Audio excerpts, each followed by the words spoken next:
Hey everybody, it's Rob here, bringing you what I believe is the best Barbarian leveling guide. So we have the constructs and we have not been able to test these yet, so take it a bit with a grain of salt here, because again, we have not tried the full experience. We also have a lot of changes here to the Barbarian in the patch notes, such as the amazing charge buffs. So all the leveling practices that we've done here is obviously on the old patch where the charge does not have the cooldown reduction affix yet, for when you're just hitting enemies and you don't have to knock them into walls. And there's also some changes to the Earthstriker and some other balance changes to the overpowers. So we don't have like a full accurate way of testing everything. But on Barbarian, basically, there is a lot of strong leveling builds. You can basically choose almost any core skill, I would say, except Whirlwind, and you're gonna have a pretty solid leveling build. And then once you are, I think it's like level 5 with the Renown, you can unlock Charge. And Charge has been buffed 10x, so just putting a charge on the bar is going to give you 250% damage, while normal core skills like, I don't know, Upheaval or Double Swing are like in the 50 to 70 percentiles. So right off the bat, level 1 charge is going to have like 5 times the damage.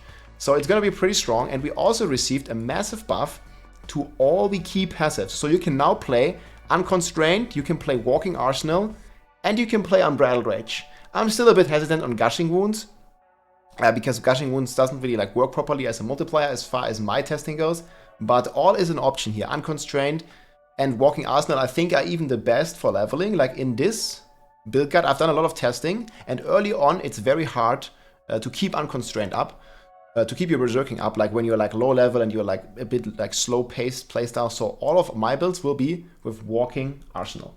And I have obviously a full planner that's going to be in the description here, that goes step by step through the level progression and also has a lot of like easy aspects that you can just pick up from your Codex of Power. So you don't rely on any like legendaries that you find. But the one thing that you should do definitely before you're starting the season is, before you're like, you know, starting like with the crazy leveling, is doing the seasonal quest line. And we've already have confirmation. I made a video about like general leveling strats and how to unlock your construct. I'm going to link that leveling guide generally in the description. So that is there. And you definitely want to unlock your construct, and you're going to be about level 8 when you get your construct unlocked. And then you either want to be going into the dopamine tunnels, or you want to be doing the open world trimmers / vaults to get the materials and to level up your pet, basically, because the pet is going to support you a lot. There is a lot of cool stuff. For example, it's going to give you resources, and it's going to give you toughness, or it's going to even give you fortify. And a lot of those things can be really helpful, especially resources early on. Barb is struggling a bit with that. And yeah, it's just a great thing. So I did a lot of testing here. We did quite a few runs. And the passive, the core passive that we ran it on, is Walking Arsenal. And I think the best build, even though it's getting nerfed slightly, is still Hammer of the Ancients. I tried like a bit with Upheaval as well, but I don't think it was that great because it feels still very clunky, especially if you want to be weapon switching a lot. The Upheaval animation, Double Swing I think is even a better alternative, but I know that Hammer of the Ancients is strong and it's hitting for a bigger area of effect. So Double Swing is a bit too like low AoE for me. Maybe the charge will help with that. It's just very hard to really tell. But again, you're probably good with any of the core skills, like just not Whirlwind and just not Rend in my opinion. But this is going to be my testing, and I think Hammer of the Ancients is going to be rock solid and is probably what most of you are used to. And it's a very cool playstyle because you're going to have a lot of fury with the enhanced Hammer of the Ancients rune. And you're going to be doing a lot of damage. And it's very easy to unlock a few of those aspects. So we have the first aspect that you want to unlock is the Ancestral Force. So this obviously transfers your hammer into like a bigger AoE. And this one is like very easy pick up. You just need to do the Sunken Ruins up here. And it's also a very good dungeon with lots and lots of density. So you definitely want to be picking that one up. Then we have the Earthstriker. This one is very important. You're going to pick this up in Magun Works down here. This one gives you the Earthstriker. That is the one that gives you the extra overpowers. We're going to put that on our two-hander that we don't like use that much, or we can even put it on our amulet or on one of our one-handers. I'll probably move it here for now because now that we chose the Walking Arsenal, we are basically going to be switching our weapons quite a lot. And you're going to want to have your bludgeoning weapon, because it needs to be for Hammer of the Ancients assigned, and you need to have your slashing weapon for your charge assigned, so you can just dual wield, and like dual wield lunging strike is not going to be there for DPS. So that's fine if that's like on the weaker side of things.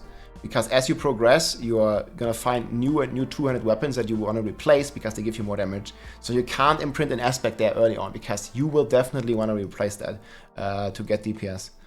So those are like some pretty easy pickups. And then another one that recently got buffed is the one you pick up here in Sirocco Caverns. It's the Echoing Fury. And what it does now, after the patch, it's even stronger for leveling, because it gives you now 6 Fury, like for one shout that's active. You can't have multiple shouts active at this time, but you can like sort of like rotate them and basically always get the 6 Fury, which used to be the maximum, because it used to give you 2 Fury if all 3 shouts are up. And while you're leveling, you don't really have that much cooldown reduction here. So if you just use all 3 shouts, and then they're going to be on cooldown, and you're still going to have like almost 20 seconds without any Fury generation, right? So it's really cool to like sort of like, you know, rotate your shouts. Like you cast, I don't know, Rallying Cry first, and then when that's running out, you're casting War Cry. When that's running out, you're casting Challenging Shout, and by the time that's running out, you have your first shout ready again, basically giving you a consistent strain of your Fury income. So that is pretty cool, I think. So this is like the essentials, and then Disobedience is a pretty cool pickup. Might helps you towards the end, and Edgemaster from Old Stones here is always nice. So these are like the aspects you want to keep an eye out, but really the core is the Ancestral Force. This one you definitely want. The core is the aspect of Echoing Fury and Earthstriker. This is basically how we deal our main damage. And then we obviously add a charge into the build, and this is like a very easy way to switch your weapons as well. In general, the entire build relies on switching weapons. So you are like fueling your Walking Arsenal. And the way Walking Arsenal works, it's actually multiplicative with itself, right? So you're getting 1.1 multiplier from the first weapon switch, another 1.1 from the second, another 1.1 from the third, and then you're also getting another 1.2 multiplier for the final triple bonus. So you're actually getting 60% damage out of this, and you're also getting 20% attack speed, which roughly translates into 20% damage because you won't have any attack speed. So you are about 90% damage bonus with the freshly buffed Walking Arsenal, and the attack speed is really going to help you switch your weapons faster. And you're going to notice you have some pretty decent Fury uptime actually. So this one is also giving you almost double damage, so now it's like very comparable with Unbridled Rage, but you don't have this extra double Fury costs. You can also try with Unconstrained, which is also very strong now because it's been boosted to 200%. But in the beginning, you don't really have much of your Supreme Wrath, the Berserk active. You don't have really that much Fury in general, and you don't have that much Berserking uptime because you're like rather slow at the start. You don't really have all your cooldown reduction.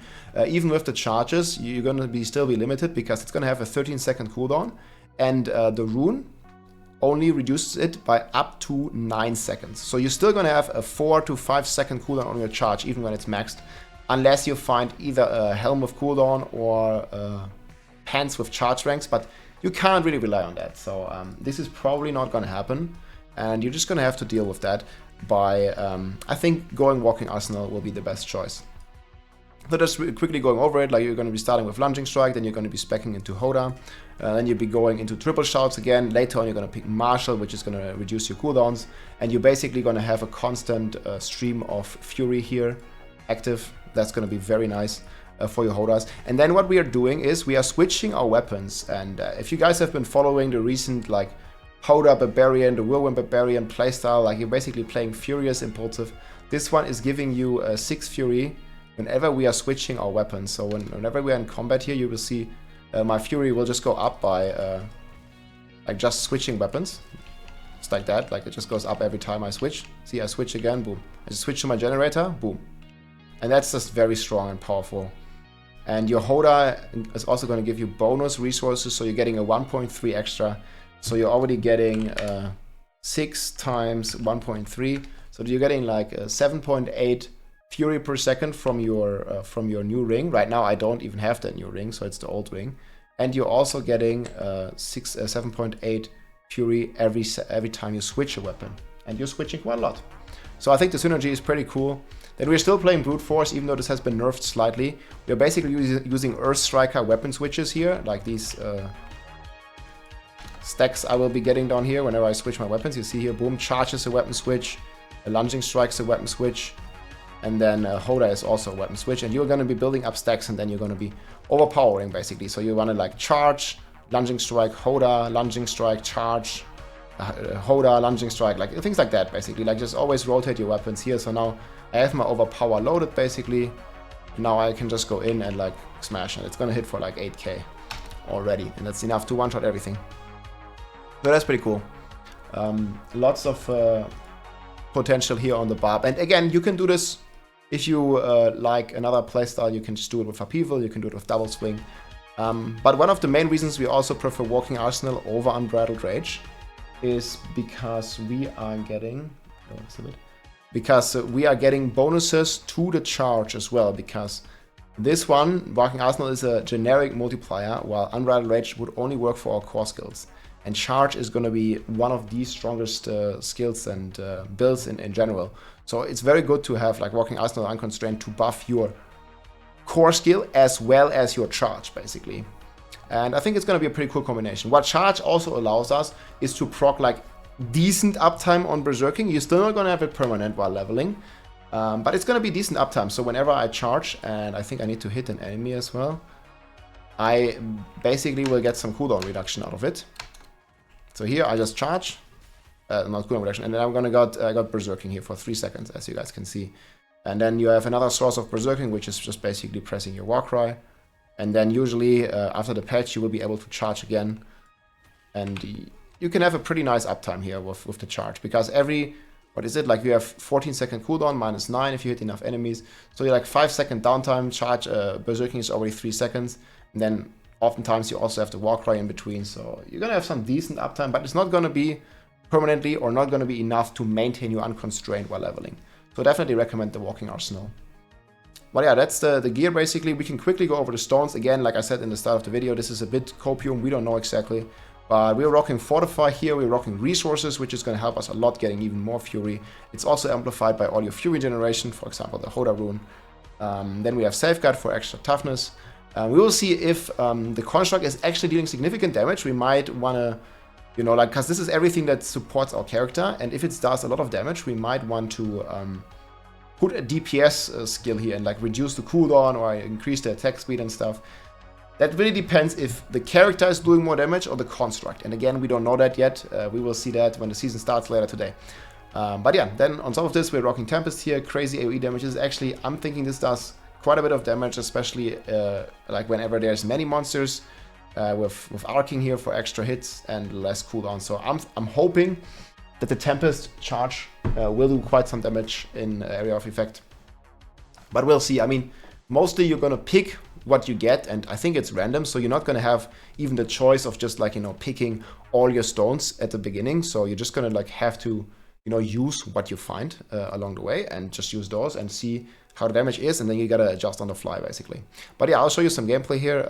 So I did a lot of testing runs here, and I think this was one where we just switched to HotA, and this one just felt really nice in general, I think. So you can see here we're doing the dopamine talent. You can, I mean, this is the practice right now because we don't have the Tremors in the open world, but we are basically just lunging, striking around, charging whenever we can, switching our weapons, and keeping up shouts so we can get our Fortify, and we can get just in general like a lot of damage bonuses. Right now, obviously, the charge has like a lot higher cooldown than usual, or than it will have when the patch is up. So you're just like basically charging around and smashing enemies. Always keep in mind, guys, you want to make big pulls, because if you're playing HotA or also Upheaval, you have a lot of area damage or a lot of big area hitbox, basically. So you can kill a lot of monsters at the same time, basically. Whenever you level up, you also want to be like in the battlefield, so close to the monster, so they take extra damage from your charge. But yeah, this is basically like how you do the run. You just keep up your stuff, and you want to be charging more than I did here, but I already knew that charge right now is not really going to deal damage. Maybe we can see it at the start of the video. It's only, okay, here you can see this charge that I'm doing right now here. I don't know when I'm doing it. but it basically only has a fraction of the damage it will have here, this charge. So you see it kind of like puts them to half HP. But this is the charge with 25% damage. So this is going to do 10 times more damage. So this pack is going to be killed 5 times over with charge. And it's also going to reduce our cooldown. So this is going to be significantly faster in kill speed than what you are watching here, because they are buffing the charge by a huge margin. And they're also buffing the Earthstriker. And there is a pretty cryptic patch notes on the Earthstriker where they basically take away the ability for basic skills to overpower. So this is going to really help you, especially if you have Lunging Strike here. Because right now, Lunging Strike can take your overpower away if you're not careful. I think it just did here. So you just want to pay attention to that. But later on, if this patch note turns out to be true, let me open it real quick actually. Here, this one. Fix an issue where the guaranteed overpower from Earthstriker aspect could trigger on basic attacks. So the way I read this is that your basic attacks, such as Lunging Strike, will not trigger the Earthstriker overpower effect. And yeah, that should be really strong, because then the only 2 skills that can overpower is Charge and HotA, and you want those to overpower because that's your main DPS. So we'll see how that's gonna work. If this is true, it's also another massive buff to this. So Charge, Stonks, and just in general, like weapon switch builds are going up. And HotA still remains really strong. Like they are fixing the rune, but you're not really doing leveling, making any use of that overpower rune anyways, because you're not overpowering as frequently. Like you will still get some bonus from it right now, but I think the buffs to Charge, the buffs to Earthstriker, and the buffs to the Walking Arsenal, in particular the additional attack speed, is going to make the build feel like way more smooth and going to be a very nice leveling experience here for many of you. So yeah, that's basically my recommendation. That's the build I'll be starting with. And it really depends. If I find a Hellhammer or like, you know, some Upheaval supporters early on, because there is also a new Upheaval legendary, let's say I find that, I'm definitely going to be like pivoting and changing my builds or adjusting on the fly, basically the Sundered Ground or the Hellhammer, depending, and I might change it. But in this planner, so you usually play this build until 50. So what we're going to be doing is basically doing either Dopamine Tunnels or Open World Streamers / Vaults. We're going to get our aspects. Level 15, we do the class quest, we get the aspects, we imprint. We keep doing that, like Dopamine Tunnels, Open World Streamers. Again, leveling guide is going to be in the description. And then we're going to transition World Tier 4 around 45. If that's too like hard, like maybe level 50 is good for the Capstone Dungeon. But HotA is also really good in the Capstone Dungeon. And yeah, then basically repeat. We're doing Hell Tides, we're doing Whispers, and then start doing Nightmare Dungeons level 60, transition into World Tier 4. And yeah, as you're doing that, I think you're going to have a great time here with the Barbarian in general. And it's going to be a very cool leveling build. And whatever items you find on the way, guys, you might want to be switching your builds, because again, the core skills are pretty close to each other on the Barb.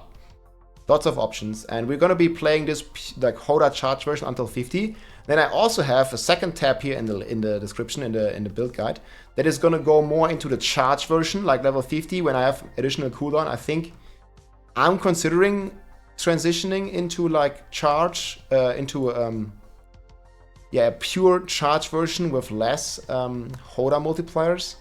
But I'm not sure exactly like which items I'll get and how the new charge is going to feel. It's very hard to predict.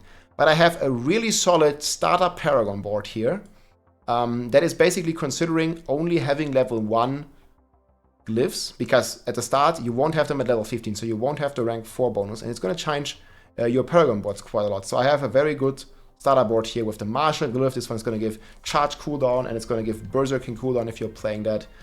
So Martial, I think, is very important. Then Bonebreaker for the early overpowers, also really good board. We didn't really pick much more here.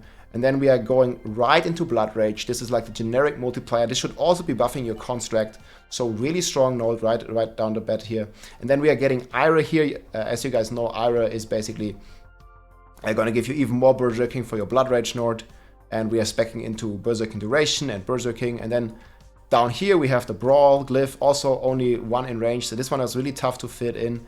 But because you need willpower in range, and it's yeah, certainly not that easy. But you have 1, 2, 3, 4, 5 willpower nodes in range here.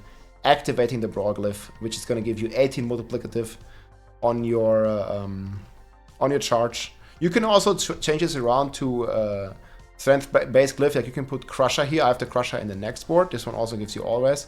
But this is basically going to be my starter board.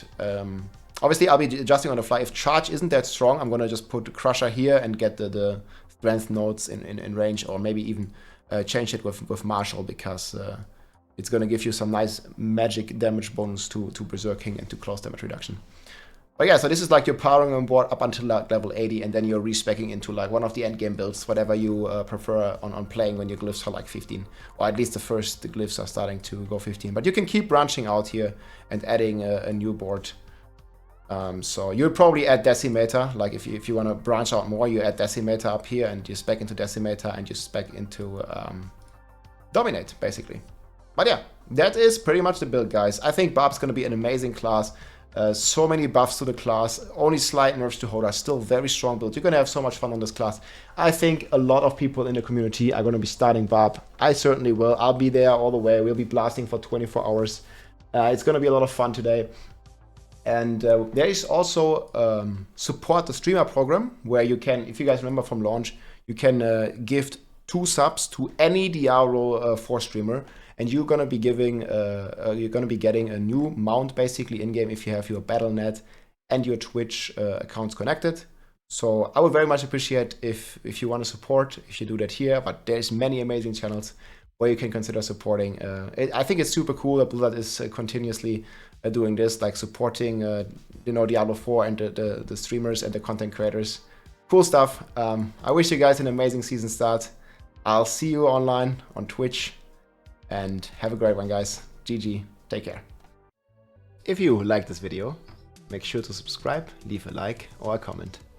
I'm also live on Twitch almost every day, so come and say hi.